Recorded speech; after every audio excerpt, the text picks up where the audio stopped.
పట్టాదారులందరికీ కూడా నమస్కారాలు. ఈరోజు చాలా సంతోషమైన దినం. ఎందుకంటే ఈ సంస్థ దాదాపు 70 సంవత్సరాల పైగా ఉన్నది. 2014-19 కూడా గౌరవ ముఖ్యమంత్రి గారు ఎన్నోసార్లు మాకు చెప్పడం, ఈ సమస్య సాల్వ్ చేయమని చెప్పడం కూడా జరిగింది. ఎందుకంటే ఆ రోజు కూడా నేను విదేశాఖలో మంత్రిగా ఉన్నా. అయితే 2014-19లో దీని మీద సర్వే చేయడం కూడా జరిగింది. అయితే ఈ ప్రభుత్వం రాగానే గౌరవ ముఖ్యమంత్రి గారు చాలా క్లారిటీగా ఆ సమస్యను సాల్వ్ చేయమని అటు రెవెన్యూ శాఖ మంత్రి అనగారి సత్యప్రసాద్ గారికి చెప్పడం, వారు వెంటనే కలెక్టర్ ఆదేశించడం, దీని మీద యాక్చువల్గా అందరూ నోడా చైర్మన్ అందరూ కూడా దీని మీద వర్కౌట్ చేసి ఈరోజు 2048 మందికి అక్కడ పట్టాలు ఇవ్వడం జరిగింది. ఇప్పుడే యాక్చువల్గా పట్టాలు అందుకున్న వాళ్ళు కూడా చెప్పారు, ఎంతో ట్రాన్స్పరెంట్గా లాటరీ వేసి చాలా చక్కగా అవన్నీ ఇవ్వటం జరిగింది. లేఅవుట్ వేశారు. ఆ లేఅవుట్ కూడా వీలైనంత తొందరలో కంప్లీట్ చేస్తాం. వీలైనంత తొందరలో ఆ లేఅవుట్ కంప్లీట్ చేస్తాం. ఈ మధ్య నేను యాక్చువల్గా వచ్చి ఒకసారి ఆ లేఅవుట్ని కంప్లీట్ చేయడానికి యాక్చువల్గా తుడా చైర్మన్ గారితో ఫిజికల్గా కూడా విజిట్ చేశాం. ఇప్పుడే చెప్పారు ఒక సమస్య యాక్చువల్గా కొంత లో లైన్ ఉంది, వాటర్ యాక్చువల్గా చెరువు నుంచి పోతుందని. ఆ రోజు యాక్చువల్గా స్టడీ చేసి ఆ రోజు డిస్కస్ చేయడం కూడా జరిగింది.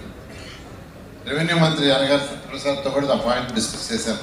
దాన్ని ఏం చేయాలా, ఎలా చేయాలా, వాళ్ళకి ఫ్యూచర్లో ఎటువంటి ఇబ్బంది లేకుండా. ఎందుకంటే పైన ఒక చెరువు ఉంది, ఆ చెరువు నుంచి నీళ్లు కిందకు వచ్చి మళ్ళీ కిందకు చెరువు పోతుంది. అక్కడ కెనాల్ ఉంది, ఆ కెనాల్ని కూడా స్ట్రెంథన్ చేయాలని వారితో నేను డిస్కస్ చేయడం కూడా జరిగింది. చాలా సంతోషం. ఒక బృహత్తరమైన కార్యక్రమం. ఎప్పటికప్పుడు గౌరవ ముఖ్యమంత్రి గారి యొక్క పర్యవేక్షణలో దాదాపుగా గతంలో 14 మీటింగ్లు, తర్వాత ఈ తరుణంలో ఒక 20 మీటింగ్లు పెట్టుకుని ఎక్కడైతే పేదవాళ్ళు ఉంటారో, ఎక్కడైతే అక్క చెల్లెలందరూ కూడా అక్కడ నివాసం యోగ్యమైన ప్రాంతంలో ఎప్పటి నుంచో ఉన్నారో హక్కులు కల్పించాలనే లక్ష్యంతో గౌరవ ముఖ్యమంత్రి గారు ఎప్పటికప్పుడు మా అందరినీ కూడా అప్రమత్తం చేసుకుంటూ కార్యాచరణ రూపకల్పన చేసి, ఎందుకంటే వారికి తిరుపతి అంటే మాకు చాలా మక్కువ. వారు ఇక్కడ ఈ ప్రాంతంలో పెరిగిన వారు, ఇక్కడ చదువుకున్న వారు కాబట్టి, ఇక్కడ సమస్యలు ఎక్కువ ఉన్నాయి కాబట్టి వాటిని సాల్వ్ చేయాలి అనే లక్ష్యంతో దానికి శక్తిపల్లిని ఎంచుకుని ఈ రాష్ట్రానికి దిక్సూచి అవ్వాలి. రేపు పొద్దున్న రాష్ట్రంలో ఇలాంటి సమస్యలు ఎక్కడున్నా కూడా శక్తిపల్లిలో ఎలా జరిగిందో అలా జరగాలి అనే లక్ష్యంతో దీన్ని పూర్తి చేయాలని చెప్పేసి మా అందరికి చెప్పడం, మేము ఇది ఈరోజు ఒక మంచి వాతావరణంలో ఈ కార్యక్రమం నిజంగా మీ అందరూ రిజిస్ట్రేషన్ పత్రాలు ఇవ్వడం అంటే నిజంగా మా జన్మ ధన్యమైపోయింది. ఈ మంత్రిగా నేను ఇక్కడ ఇన్ఛార్జ్ మంత్రిగా చేసే కార్యక్రమాలు ఒక అద్భుతమైన కార్యక్రమం అని చెప్పేసి నేను చరిత్రలో ఉండిపోయే దిశగా ఉంటుందని చెప్పేసి తెలియజేసుకుంటూ, మరి ముఖ్య అతిథులు నారాయణ గారి గురించి ఎంత చెప్పినా తక్కువే.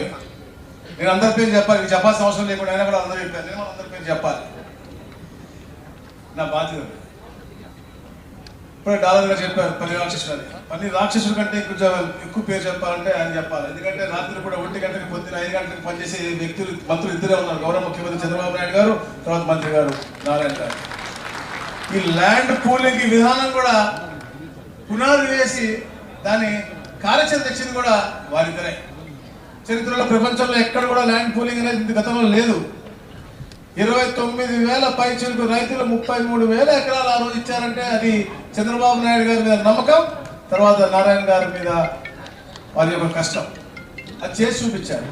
సరే, ప్రభుత్వాలు మారుతాయి, తర్వాత ఇబ్బందులు దాని తర్వాత మాట్లాడుకుందాం, ఎందుకంటే కార్యక్రమాలు చెప్తా ఉంటారు. కానీ క్షేత్ర స్థాయిలో పర్యటించి మాట్లాడి చర్చించి దీనికి ఆన్సర్ తీసుకొచ్చి ఇలా చేస్తే బాగుంటుందని చెప్పి మాకు విజయవాడ వచ్చి చెప్పి ఇది సాధ్యం చేసినటువంటి మా కలెక్టర్ గారు వెంకటేశ్వరరావు గారు కూడా ప్రత్యేకంగా నా యొక్క అభినందన తెలియజేసుకుంటా ఉన్నాను. ప్రత్యేకంగా నా యొక్క అభినందన తెలియజేసుకుంటా ఉన్నాను. మిత్రులారా, ఈ రాష్ట్రంలో భూ సమస్యలు ఉన్నటువంటి ప్రాంతాలు చాలా ఉన్నాయి. మీ ఇప్పుడు శెట్టిపల్లి ప్రాంతం ఉందో 380 ఎకరాలు, దాంట్లో 225 ఎకరాలు మీకు ఇచ్చాం. అంటే ఈ పూలింగ్ సిస్టమ్ కూడా ఎలా జరుగుతుందో కూడా మీ అందరూ కూడా తెలియాలి, ప్రపంచానికి తెలియాలి, రాష్ట్రంలో నలుమూలలో ఉన్న అందరూ తెలియాలి. చెప్పారు, శక్తిపల్లి అనేది ఈ రాష్ట్రంలో ప్రతి ఒక్క లిటిగేషన్కి సాల్వింగ్ ప్రాబ్లమ్ సాల్వింగ్ దీనిగా ఉండాలని చెప్పే లక్ష్యంతో, అందరికీ కూడా ఇది ఆదర్శంగా ఉండాలని లక్ష్యంతోనే ఇది పూర్తిగా చేశాం. దాంట్లో 225 ఎకరాలు మీకు అభివృద్ధి చేసి పూర్తిగా ఏదైతే చెప్పారో సోదరులందరూ కూడా వాటర్ సప్లై ఫెసిలిటీ అవ్వచ్చు, ఎలక్ట్రికల్ సబ్ స్టేషన్ మీకు సపరేట్గా ఉండి ఎక్కడ కూడా మీకు ఫ్లక్చుయేషన్ రాకుండా ఉండే ఇచ్చే బాధ్యత ఈ వేదిక అందరూ తీసుకుంటామని చెప్పి తెలియజేస్తా ఉన్నాను. అలాగే అండర్ గ్రౌండ్ డ్రైనేజ్ సిస్టమ్ ప్రత్యేకంగా కేంద్రం నుంచి కూడా నిధులు తీసుకొచ్చి అన్ని మున్సిపాలిటీలు చేస్తా ఉన్నారు. మా మున్సిపల్ శాఖ మంత్రులు. దాంట్లో ప్రత్యేకంగా షెట్టిపల్లికి మొట్టమొదటిగా అండర్ గ్రౌండ్ డ్రైన్ సిస్టమ్ వచ్చే విధంగా తప్పకుండా చేస్తారని వారు కూడా తెలియజేశారు. అలాగే సీవేజ్ ట్రీట్మెంట్ ప్లాంట్ అవ్వచ్చు. అలాగే ఎవరైతే ఎలాగైతే మనం జన్మించిందో ఎలా ఉంటామో చనిపోయిన తర్వాత అంత గౌరవంగా పోవాలి కాబట్టి ఒక మంచి బరియల్ గ్రౌండ్ కూడా చేస్తానని చెప్పేసి ఆ రోజే కలెక్టర్ గారు దానికి ప్రత్యేకంగా మార్కింగ్ చేసి దాన్ని అభివృద్ధి చేస్తానని చెప్పారు. అంటే ఇవన్నీ కూడా ప్రతి ఒక్క మనిషికి ఒక నివాస యోగమైన ఆహ్లాదకరమైన వాతావరణంలో పార్కులు అవ్వచ్చు, షాపింగ్ కాంప్లెక్స్ కావచ్చు, అన్ని వచ్చే విధంగా చేయాలని చెప్పేసి లక్ష్యంతో. అలాగే అయితే మా సోదరుడు చెప్పాడో అన్ని 20 feet 40 feet 50 feet 100 feet road కూడా మీకు వచ్చే విధంగా. మరీ ముఖ్యంగా మిత్రులు మీకు చెప్పాల్సింది ఏంటంటే ఏదైతే దీని అభివృద్ధి కోసం దీన్ని రోడ్లు వేయడం కోసం ఎన్ని చేసామో 60 ఎకరాలు తుడాకిచ్చామో మిగతా 90 ఎకరాల్లో కూడా అద్భుతమైన కట్టడాలు వస్తూ ఉన్నాయి.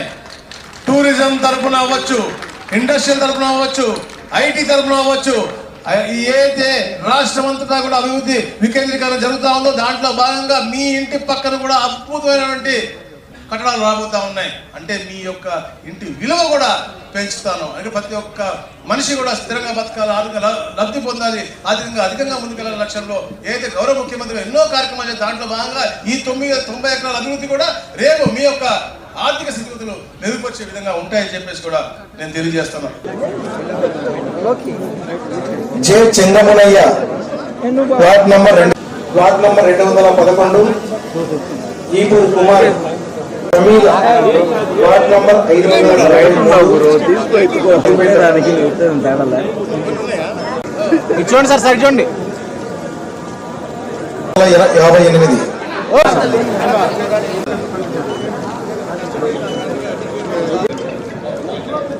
గౌరవ జిల్లా కలెక్టర్ గారికి శాలువా మెమెంటోతో సత్కారం.